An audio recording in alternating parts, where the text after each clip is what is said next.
సంఘమా, దేవుని యొక్క శక్తివంతమైన నామమును బట్టి, ఆత్మదేవుని మహాకృపను బట్టి ఉదయకాల ప్రార్థన ఆరాధనలు పాల్గొన్న మీ అందరికీ క్రీస్తు యేసు నామములు శుభములు సమాధానములు కలుగునుగాక. ఆమేన్. క్రీస్తునందు ప్రియమైనటువంటి వారులారా, ఈ ఉదయకాల ఆరాధన నిమిత్తమై పరిశుద్ధాత్మ దేవుడు మనకు అనుగ్రహించిన వాక్య భాగము తద్రీతిగా ఉన్నది. 1 పేతురు పత్రిక 5వ అధ్యాయము 5వ వచనం నుండి 8వ వచనం వరకు మనము చదువుకున్నాము. చిన్నలారా మీరు పెద్దలకు లోబడి ఉండుడి. మీరందరూ ఎదుటి వారి ఎడల దీన మనస్సును వస్త్రం ధరించుకొని మిమ్మల్ని అలంకరించుకొని, దేవుడు అహంకారులను ఎదిరించి దీనులకు కృప అనుగ్రహించును. దేవుడు తగిన సమయమందు మిమ్మల్ని హెచ్చించినట్లు ఆయన బలిష్టమైన చేతి క్రింద దీన మనస్కులై ఉండడి. ఆయన మిమ్మల్ని గూర్చి చింతించుచున్నాడు కనుక మీ చింత యావత్తు ఆయన మీద వేయుడి. నిబ్బరమైన బుద్ధి గల వారై మెలకువగా ఉండుడి. మీ విరోధి అయిన అపవాది గర్జించు సింహం వలె ఎవరిని మృంగుదునా అని వెదకుచూ తిరుగుచున్నాడు. లోకమందున్న మీ సహోదరుల యందు ఈ విధమైన శ్రమలే నెరవేర్చున్నవని ఎరిగి విశ్వాసమందు స్థిరులై వారిని ఎదిరించుడి. దేవుడి పరిశుద్ధ వాక్యమును దీవించి ఆశీర్వదించునుగాక. ఆమేన్. క్రీస్తునందు ప్రియమైనటువంటి సంఘమా, దేవుని యొక్క మహోన్నతమైన మహాకృపను బట్టి విశ్వాస జీవితంలో జీవిస్తున్నటువంటి మనము ఆత్మీయతలో బలపరచబడిన వారిపై దేవుని యొక్క అద్భుతమైన శక్తివంతమైన ఆశీర్వాదముల కొరకు మనము ప్రతి నిత్యము మన ఆత్మీయతలో బలపరచబడిన వారిపై దేవుని కొరకు సిద్ధపడి తిరుగుచుండగా, దేవుడు ఈ దినమున మనకు ఒక యోగ్యకరమైనటువంటి ఆలోచనను ఇస్తున్నారు. ఆయన మిమ్మల్ని గూర్చి చింతించుచున్నాడు కనుక మీ చింత యావత్తు ఆయన మీద వేయుడి. దేవునికి స్తోత్రాలు చెప్పుకుంటున్నాం. చింతించుచున్నాడు, లక్ష్యము చేయుచున్నాడు. నీ గురించి ఎదురు చూస్తున్నాడట. నీ గురించి దేవుడు ఎదురు చూస్తున్నాడు. నీవు నీతిమంతుడిగా ఉండాలని. నీవు నీతిమంతుడు కాబట్టి ఆయన నిన్ను ఆశీర్వదించడానికి ఆయన ఎదురు చూస్తున్నాడు. అయితే మనం చేయవలసింది ఒక క్రియ.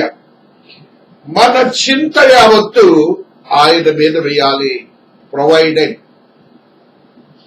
మనము చేయవలసిన పని ఏంటంటే, దేవా నీవే చేయాలి. అది ఎంత సమస్య అయినా, ఈ లోకంలో ఉన్నటువంటి ప్రతిదీ ఏ విషయమైనా కూడాను దేవుడు శక్తివంతమైన క్రియ ద్వారా మనల్ని ఆశీర్వదించేవాడిగా ఉంటున్నాడని దేవుడు ఇచ్చిన వాగ్దానాన్ని చూస్తున్నా. ఆయనట చూడండి ఏమంటున్నాడు, మీ చింత యావత్తు ఆయన మీద వేయుడి, ఆయన మిమ్మల్ని గూర్చి చింతించుచున్నాడు. ఆయనైతే లక్ష్య పెడుతున్నాడు నీ గురించి. మనమే మన స్వంత ఆలోచనల చొప్పున మన జీవన క్రమాన్ని నడిపించుకుంటున్నామని ఆయన చింతిస్తున్నాడు. కాబట్టి మన విశ్వాసాన్ని, నీతిని కాపాడుకుంటూ మన ఏ సమస్య అయినా, మన కుటుంబాల్లో అనేక సమస్యలు ఉంటాయి. ఈవేళ ప్రతిదీ సమస్యగానే మారిపోయింది. వివాహము సమస్యే, ఉద్యోగము సమస్య, గర్భఫలము సమస్య, లేకపోతే సంసార జీవితము కూడా సమస్య. వృద్ధాప్యంలో వృద్ధులుగా ఉండి భార్య భర్తలు విడిపోతున్న వారు ఉన్నారు. సగకాలము జీవించి విడిపోతున్న వారు. ఇవన్నీ సమస్యలే. నీవు నీతిమంతుడు అయితే దేవుని దృష్టిలో ఉన్నావని గ్రహించి ఆయన నీ కొరకు సిద్ధపరచబడినటువంటి యోగ్యతలో బలపరచబడ్డావని నీవుగా యోచించి ఆయనపై నీ యొక్క నీతి యొక్క విశ్వాసతను, నీ బాధ్య యొక్క సమస్యలన్నిటినీ ఆయనపై వెయ్యాలని ఆత్మదేవుడు ఈ దినాన నీతో నాతో మాట్లాడుతూ ఉన్నాడు. అయితే కారణం ఏమిటంటే దేవుడు చెప్తున్నది, by the side of the believers life, విశ్వాస జీవితమునకు తోడుగా ఒక సమస్య ఉన్నది. దేవుడు నీతో ఉన్నాడు. నీవు దేవునితో నీ భారాన్ని ఆయన మీద వేసినప్పుడు ఒక వ్యక్తి ఉన్నాడు, అతను నీ మీదకి రాకుండా ఉంటాడు.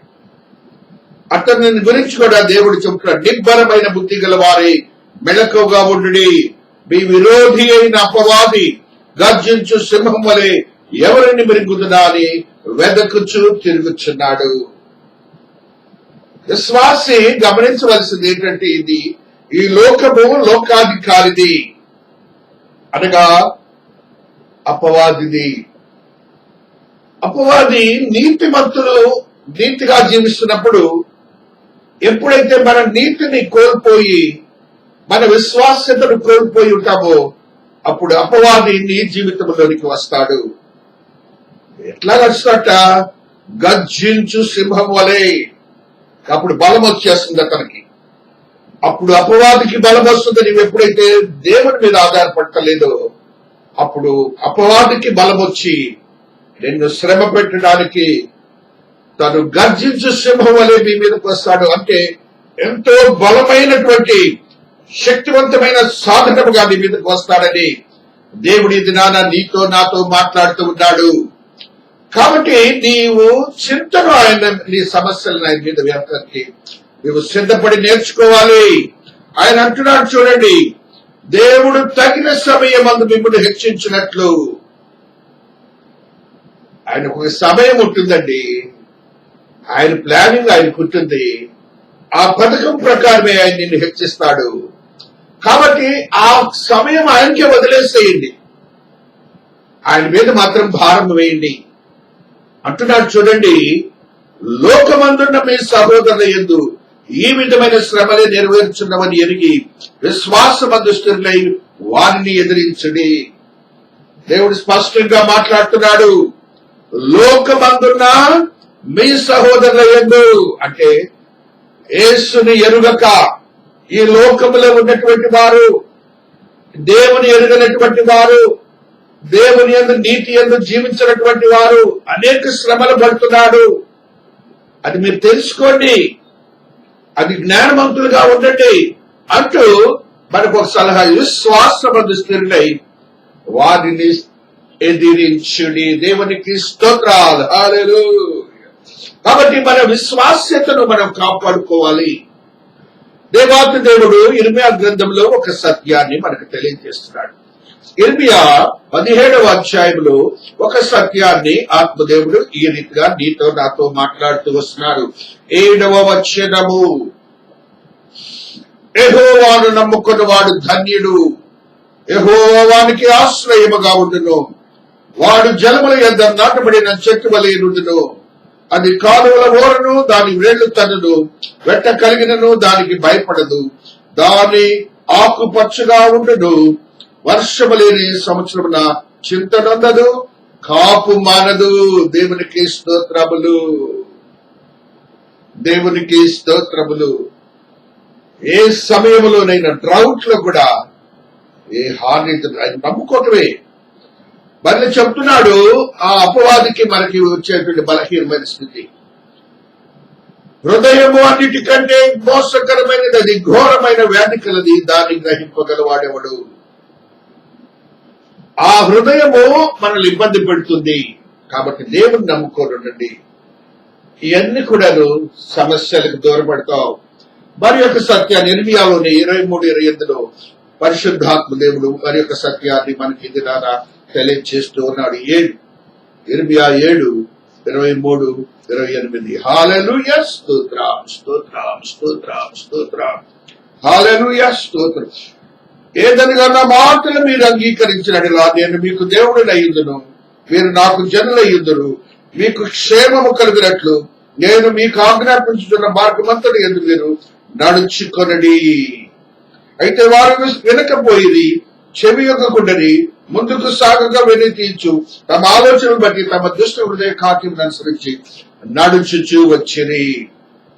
ఉదాహరణ కూడా ఇశ్రాయేల్ జనాంగాన్ని మనకు ఆయన ఎగ్జాంపుల్ గా చెప్తున్నారు. కాబట్టి ఆయన యందు విశ్వాసం ఉంచుదాం, ఆయన మాటల్ని అంగీకరిద్దాం. తద్వారా దేవుని యొక్క ఆత్మీయతలో బలపరచబడి మన జీవితాన్ని ఆయనను వెతుకుదాం. మత్తయి సువార్తలో ఒక మాటను తెలియజేసినాడు. 6వ అధ్యాయము 33వ వచనాన్ని చదువుకుంటున్నప్పుడు, మరి నీవు ప్రమాణము చేయక, కాబట్టి మీరు ఆయన రాజ్యమును నీతిని మొదట వెతుకుడి, అప్పుడు అవన్నీ మీకు అనుగ్రహింపబడును. మొదటి చేయవలసిందంటే ఆయన నీతిని రాజ్యమును వెతక మొదలు పెడతాం. Otherwise Satan will come to your livelihood. నిన్ను శ్రమల పాలు చేయడానికి సింహం వలె తిరుగుతున్నాడని దేవుడు ఇది నీతో నాతో మాట్లాడుతున్నాడు. యోబు భక్తుని విషయంలో మనం అనేక పర్యాయాలు చదువుకున్నాం. యోబు భక్తుడు 1వ అధ్యాయంలో ఏ రీతిగా నీతిమంతుడికి ఏమి కాదు, ఆయన జీవితానికి ఈ లోక సమస్యలు ఉన్నప్పటికీ అపవాది గెలవలేడు అనే మాటని యోబు భక్తుడి ద్వారా మనము చూస్తూ వస్తున్నాం. 12వ వచనము యెహోవా చెప్తున్నాడు, ఇదిగో అతనికి కలిగిన సమస్తమును నీ వశములోనున్నది, అతనికి మాత్రము ఏ హాని చేయకూడదని అపవాదిని సెలవీయగవాడు యెహోవా సన్నిధి నుండి మాయలు వెళ్ళను. దేవుడు ఇదే చెప్తాడు నీ గురించి. ఏమి చేయకూడదు, ఏ హాని చేయకూడదు అని దేవుడు సెలవిచ్చే దేవుడుగా ఉంటున్నాడు. కాబట్టి క్రీస్తునందు ప్రియమైనటువంటి వారులారా, మన ఆత్మీయతను బలపరుచుకొని దేవుని కొరకు సిద్ధపరచబడిన నీతిలో మనము కొనసాగుదాం. ఫిలిప్పీయులకు రాసిన పత్రిక 4వ అధ్యాయము 6వ వచనాన్ని చదువుకుంటున్నప్పుడు ఆత్మదేవుడు ఈ రీతిగా నీతో నాతో మాట్లాడుతూ వస్తున్నారు. హల్లెలూయా. దేనిని గూర్చి చింతింపకడి, గాని ప్రతి విషయములోను ప్రార్థన విజ్ఞాపనల చేత కృతజ్ఞతాపూర్వకంగా మీ విన్నపములు దేవునికి తెలియచేయండి. మీ ప్రార్థన చేసేటప్పుడు కూడా కృతజ్ఞతాపూర్వకంగా మీ విన్నపములు దేవునికి తెలియచేయండి అని. ప్రార్థనలో ఉన్న సత్యం అది. మనం కృతజ్ఞతతో దేవుణ్ణి ప్రార్థించాలి. ప్రార్థనలో ఆ సత్యాన్ని మనము చూసుకోవాలి. 2 తిమోతి 4:18 మనల్ని ఏమంటున్నాడంటే సత్యశీలు అంటున్నాడు. 4:18 ఒక సత్యాన్ని చెప్తున్నాడు. ప్రభు ప్రతి దుష్కార్యము నుండి నన్ను తప్పించి తన పరలోక రాజ్యంలోకి చేరినట్లు నన్ను రక్షించును. యుగ యుగములు ఆయనకు మహిమ కలుగును గాక. దేవుడు ఆమేన్. ప్రతి దుష్కార్యము నుంచి తప్పించే దేవుడు. ఆయన యందు నమ్మకం ఉంచి నీ జీవితాన్ని విశ్వాసంతో కొనసాగించుకోవాలి. Otherwise Satan is there, he will be entering in your life అంటున్నాడు. ప్రకటనకారుడు ఒక సత్యాన్ని తెలియజేస్తున్నాడు. 17వ అధ్యాయము 8వ వచనాన్ని కూడా చదువుకుంటున్నప్పుడు ఆత్మదేవుడు ఈ రీతిగా మనతో మాట్లాడుతూ వస్తున్నారు. హల్లెలూయా. 8లో ఉన్న సత్యాన్ని చదువుతాను. భూనివాసులలో జగదుత్పత్తి మొదలుకొని జీవ గ్రంథమందు ఎవరి పేరు రాయబడలేదు వారు ఆ మృగముండెను కాని ఇప్పుడు లేదు, అయితే ముందుకు వచ్చుచున్న సంగతి తెలుసుకుని ఆశ్చర్యపడదు. జాగ్రత్తగా ఉండాలి. ఎవరి పేరైతే జీవ గ్రంథం జగదుత్పత్తికి ముందు అంటున్నాడు. ఒక పర్యాయము ఇర్మియా భక్తుడు తెలియజేస్తాడు. ఈ ఆది కాండంలో ఉన్నటువంటి క్రియేషన్ కు ముందు ఒక జగదుత్పత్తి ఉన్నది. ఆ స్థితిని గురించి తెలియజేస్తున్నాడు. ఎవరి పేరైతే జీవ గ్రంథంలో ఉండదు వాడు శాటన్ మరలా 2వ రాకడలో తన యొక్క ఆధిపత్యాన్ని తెలియజేసేవాడిగా ఉంటున్నాడని ఆత్మదేవుడు నీతో నాతో మాట్లాడుతూ వస్తున్నారు. కాబట్టి క్రీస్తునందు ప్రియమైనటువంటి వారులారా, దేవుని మహాకృపను పొందినటువంటి మనము, మన ఆత్మీయతలో బలపరుచుకుంటున్నటువంటి మనము ఏ మాత్రము కూడా సడలని విశ్వాసంతో మనం జీవిద్దాం. కొందరు ఆలస్యమని ఎంచుకున్నట్లు ప్రభు తన వాగ్దానం గురించి ఆలస్యం చేయవాడు కాడు, కానీ ఎవడను నశింపవలని నిశ్చింపగా అతడు అందరూ మారు మనసు పొందవలని కోరుచు మీ ఎడల దీర్ఘశాంతము కలవాడై ఉన్నాడు.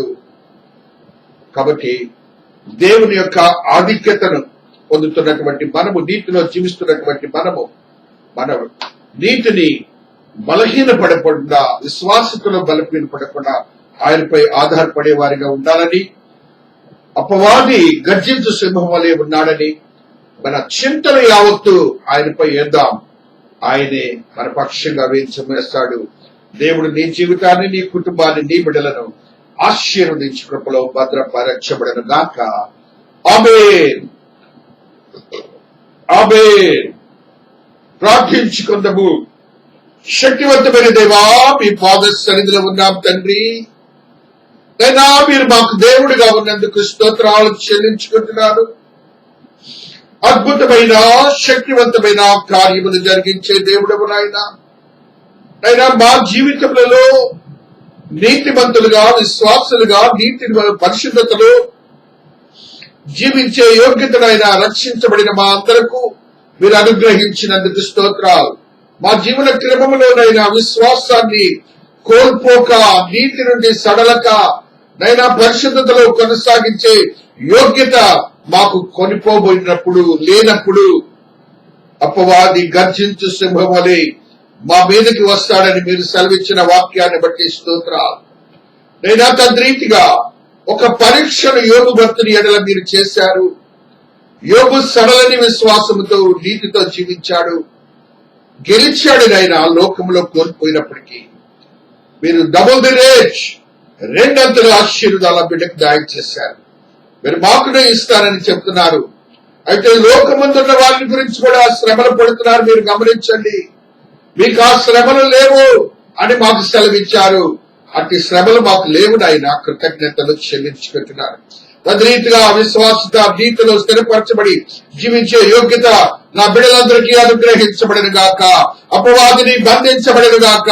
అపవాది ఓడిపోయే స్థితిని అనుగ్రహించినందుకు మా చింతలన్నీ మీపై వేస్తున్నాము స్వామి. మా ఆలోచనలన్నీ, మా బాధలన్నీ మీపై ఉంచుతున్నాము నాయన. మీరు నెరవేర్చే దేవుడు, మీరు మా పక్షంగా లక్ష్యం ఉంచిన దేవుడు. అట్టి దేవుడే నేను ప్రార్థిస్తున్నాను తండ్రి. చేరువచ్చిన ప్రతి బిడ్డను ఆశీర్వదించి కృపలో భద్రపరచబడిన గాక. ఆత్మకార్యములే నా బిడ్డల పక్షంగా జరిగించబడిన గాక. నీతియుక్తమైన ప్రతి పరిస్థితి స్థిరపరచబడిన గాక. నేను ప్రతి కుటుంబాన్ని, ప్రతి విశ్వాసని మీ పాద సన్నిధిలో పెడుతున్నాను స్వామి. తాకండి నాయన, తాకండి నాయన. పరిశుద్ధాత్మతో నా బిడ్డలను తాకండి. పరిశుద్ధాత్మ వశులను చేసుకోండి నాయన. మీ యొక్క ఆత్మకార్యములు జరిగించి మీరు మాత్రమే మహిమ పరచబడిన గాక. కుటుంబాల్లో శాంతిని, సమాధానాన్ని దాయిచేయండి నాయన. భార్యకును, భర్తకును, బిడ్డలకును, తల్లిదండ్రులకును శక్తిని, సమాధానాన్ని దాయిచేయండి. పవాదికి జయమ లేదు నాయన. కృపలో భద్రపరిచి ఆత్మగల వారై జీవించే కుటుంబాలుగా స్థిరపరచబడిన గాక. నూతనమైన అనుభవాలతో నా బిడ్డలు నింపబడిన గాక. శక్తివంతమైన స్థితిగతులే కుటుంబంలో క్రమపరచబడిన గాక. ఆర్థిక సమస్యలు నైనా క్లిష్టమైన సమస్యలు, జటిలమైన సమస్యలు, నైనా అనారోగ్య సమస్యలు అయినా కుటుంబాల్లో ఉన్నాయి. అయినా మీరు తీర్చుతారు. మీరు తీర్చే దేవుడు. మీపై ఆధారపడి మేము జీవిస్తున్నాము నాయన. మా చింతలన్నీ మీపై వేస్తున్నాము స్వామి. మీరు నా బిడ్డల పక్షంగా వేద్యం వేసి మీ కృప మాత్రమే సిద్ధీకరింపబడిన గాక. అద్భుతమైన శాంతికరమైనటువంటి ప్రతి పరిస్థితి నా బిడ్డలకు అనుగ్రహించబడిన గాక. ఈ లోకపు మేళ్లతో అనుగ్రహించి నా బిడ్డల కుటుంబాలను అపవాది నుంచి తరిమివేయబడిన గాక. విరోధి నైనా మీకు మేము సొంత వారమునైనా అందుకని ఆయన అపవాది అంటున్నాడు, మమ్మలను విరోధిగా చెప్తున్నాడు తండ్రి. కాబట్టి నైనా అటు క్రియ మా పక్షగా లేకుండా మీరు చేసినందుకు స్తుతులు, స్తోత్రాలు చెల్లించుకుంటున్నాను. నైనా యవనస్తులకు మీరు ఇచ్చిన జ్ఞానమును బట్టి, చదువును బట్టి, ఉద్యోగమును బట్టి, వివాహాన్ని బట్టి, గర్భఫలమును బట్టి, అపవాదిని తరిమి వేసిన విధానాన్ని బట్టి కృతజ్ఞతలు చెల్లించుకుంటున్నాను. అయినా వారి చదువుకు తగిన ఉద్యోగంలో దాయించిన ఎదురు చూస్తున్నారు. అయినా చిన్న బిడ్డలు, యవనస్తులు లోకంలో ఇంకా వారికి అనుభవాలు లేవు. అయినా మీరు ఇవ్వాలి స్వామి. ధైర్యమును దాయిచేయండి, ఆత్మీయతలో బలపరచండి. అదే రీతిగా ఎదురు చూస్తున్నారు నాయన వివాహాల కొరకు. తగిన సమయంలో మీరు చేస్తారు కదా స్వామి. ఈ కాంగులను సంసారులుగా చేయబడను నేనే అని మీరు వాగ్దానం ఇచ్చారు కదా. అటు వాగ్దానంతో నా బిడ్డలను స్థిరపరిచి భద్రపరచండి. గర్భఫలములైనా అయినా ఫలించమని మీరే చెప్పారు కదా తండ్రి. అటు ఫలములు నా బిడ్డలకు దాయిచ్చేయండి. గర్భములు తెరవండి అయినా మీ ప్రణాళికలు నా బిడ్డలందరూ తల్లిదండ్రులుగా సంఘములు అయినా యోచించే స్థితిని అనుగ్రహించబడదు గాక. దూర ప్రాంతంలో బిడ్డలు కూడా గర్భముల కొరకు ఎదురు చూస్తున్నారు. మీరు అనుగ్రహించినందుకు స్తోత్రాలు. వివాహాలు జరిగించినందుకు స్తోత్రాలు. కుటుంబాల్లో సంతోషాన్ని అనుగ్రహించినందుకు స్తోత్రాలు చెల్లించుకుంటున్నారు. అయినా దూర ప్రాంతంలో ఉన్న బిడ్డలు ఉన్నారు తండ్రి. వృద్ధులుగా ఉన్న వారు ఉన్నారు నాయన. భర్తను కోల్పోయిన వారు, భార్యలను కోల్పోయిన వారు ఉన్నారు నాయన. ఆశీర్వదించండి, ఆదరణ దాయిచ్చేయండి, శక్తిని దాయిచ్చేయండి అయినా. ఆర్థిక సమస్యల నుంచి విడుదల చేయండి అయినా. ఆత్మీయ బలపరిచే కృపలో భద్రపరచండి స్వామి. మీ కృప మాత్రమే నా బిడ్డలతో సిద్ధీకరింపబడను గాక. శక్తివంతమైన కార్యములే నా బిడ్డల పక్షంగా జరిగించబడను గాక. ఆత్మదేవుని ఆత్మశక్తి క్రమపరచబడి స్థిరపరచబడి నూతనమైన అనుభవాలతో నింపబడను గాక. వారి బిడ్డల దూర ప్రాంతంలో ఉన్నారు తండ్రి, దూర దేశంలో ఉన్నారు తండ్రి. అమెరికా దేశము, ఇంగ్లాండ్ దేశము, Australia, Gulf countries, European countries, African countries, Asian countries, basket, Kuwait ఈ ప్రాంతాల్లో వారు ఉద్యోగాలు చేస్తున్నారు. అక్కడ కూడా కరోనా సమస్యలు ఉన్నాయి. విడుదల చేయడినైనా, విడుదల చేయడినైనా, క్షేమాన్ని దాయిచ్చేడినా, నూతనమైన అనుభవాలు దాయిచ్చేయండి స్వామి. మీ కృప మాత్రమే నా బిడ్డలతో సిద్ధీకరింపబడిన గాక. ఆత్మ కార్యములే నా బిడ్డల పక్షంగా జరిగించబడిన గాక. మా పట్టణాన్ని ఆశీర్వదించినందుకు స్తోత్రాలు. పట్టణంలో బిడ్డలను ఆశీర్వదించినందుకు స్తోత్రాలు. నూతనముగానైనా పట్టణాందరూ ఆఫీసులకి బజార్లకు వెళుతున్నారు. మీ కృప చూపండి నాయనా. అపవాదికి జయం లేదు నాయనా. మీరే మీపై భారాన్ని వేస్తున్నారు నాయనా. అట్టి భారాన్ని మీరు మోసి మాకిస్తున్న యోగ్యకరమైన స్థితిని బట్టి స్తోత్రాలు. శ్రమల నుంచి విడుదల చేస్తున్నందుకు స్తోత్రాలు చెల్లించుకుంటున్నాను తండ్రి. నైనా అదే రీతిగా ప్రజలనైనా ఏ విధమైన ఇబ్బందులు లేకుండా మీరు చేస్తున్నందుకు స్తోత్రాలు. నేను మా పట్టణాన్ని, దేశాన్ని, రాష్ట్రాన్ని, విశ్వాన్ని ఆశీర్వదించినందుకు స్తోత్రాలు. ఎక్కడ ఏ ప్రాంతంలో ఇబ్బందికరమైన పరిస్థితులు ఉన్నాయో విడుదల చేయబడదు గాక.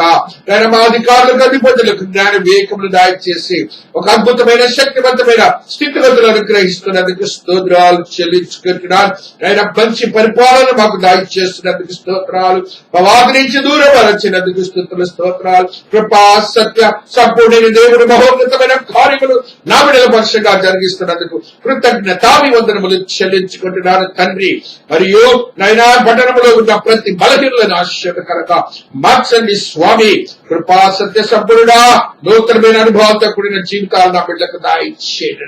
నైనా యాజకులు, ఆయన అదే రీతిగా కాపర్లు, స్వార్థికులు, నైనా ప్రవక్తలు, అనేక మంది నైనా దేవుని యొక్క ప్రార్థన చేసిన వారి ప్రార్థనలు మీరు ఆలకించినందుకు స్తోత్రాలు. ఇశ్రాయేల్ దేశాన్ని మీరు ఆశీర్వదించినందుకు స్తోత్రాలు. కృపల్లో భద్రపరిచిన విధానాన్ని బట్టి కృతజ్ఞతలు చెల్లించుకుంటున్నారు. మీరు ఇచ్చిన సంఘాన్ని ఆశీర్వదకరంగా మార్చుకున్నందుకు స్తోత్రాలు. కుటుంబాన్ని ఆశీర్వదకరంగా మార్చుకున్నందుకు స్తోత్రాలు. ఆత్మ కార్యములే జరిగిస్తున్నందుకు స్తోత్రాలు. అన్ని కాంక్షలు, కుటుంబం చుట్టూ, ఇంటి చుట్టూ, అదే రీతిగా ప్రేయర్ హాల్ చుట్టూ, మీరు సంఘం చుట్టూ వచ్చినందుకు కృతజ్ఞతలు చెల్లించుకుంటూ భవాదిని అయినా కరోనాను దుష్ట శక్తులను విడుదల చేసినందుకు కృతజ్ఞతాభివందనాలు చెల్లించుకుంటూ ప్రతి కుటుంబాన్ని, బిడ్డను ప్రార్థనలో పాల్గొని ఏక మనసుతో ఉన్న బిడ్డలందరినీ ఆశీర్వదించి కృపలో భద్రపరచబడను గాక. ఏ స్నామని అడుగుచున్నా తండ్రి. ఆమేన్. పరలోకమందున్న మా తండ్రి, ఈ నామము పరిశుద్ధపరచబడను గాక. ఈ రాజ్యము వచ్చు గాక. ఈ చిత్తము పరలోకమందు నెరవేర్చినట్లు భూమి యందు నెరవేరును గాక. మా అనుదినాహారము మాకు దాయిచ్యం. వాటి అపరాధము చేసిన వారిని మేము క్షమించిన ప్రకారం మా అపరాధములను క్షమించము. శోధులని తేకా కీడు నుండి రక్షించము. రాజ్యము, శక్తి, మహిమ నిరంతరము నీవై ఉన్నావు తండ్రి. ఆమేన్. మన తండ్రి అయిన దేవుని యొక్క ప్రేమ, కుమారుడైన యేసు క్రీస్తు ప్రభులు వారి కృప, పరిశుద్ధాత్మని యొక్క అన్యోన్య సహవాసము ఇక్కడ చేరిన ప్రతి బిడ్డకును ప్రత్యేకించి త్రియేక దేవుని మందిరమునకును చుట్టుపక్కల వారికి మరి ప్రత్యేకించి ఏదైనా ఆరాధనలో పాల్గొన్న ప్రతి ఆత్మకులు, విశ్వాసకుని ఆత్మదేవుని యొక్క శక్తి, కృప, దయ, కనికరము సదా తోడయుండి ఆశీర్వాదములతో నింపి కృపలో భద్రపరిచి నేటి కరోనా సమస్య నుంచి విడుదల చేసి ప్రతి బిడ్డను ఆశీర్వాదములతో నింపబడును గాక. ఆమేన్ ఆమేన్. హల్లెలూయా హల్లెలూయా. శక్తివంతుడా స్తోత్రం, ఆత్మదేవా స్తోత్రం స్తోత్రం. Praise the lord. Have a blessed day. Have a blessed day. God bless.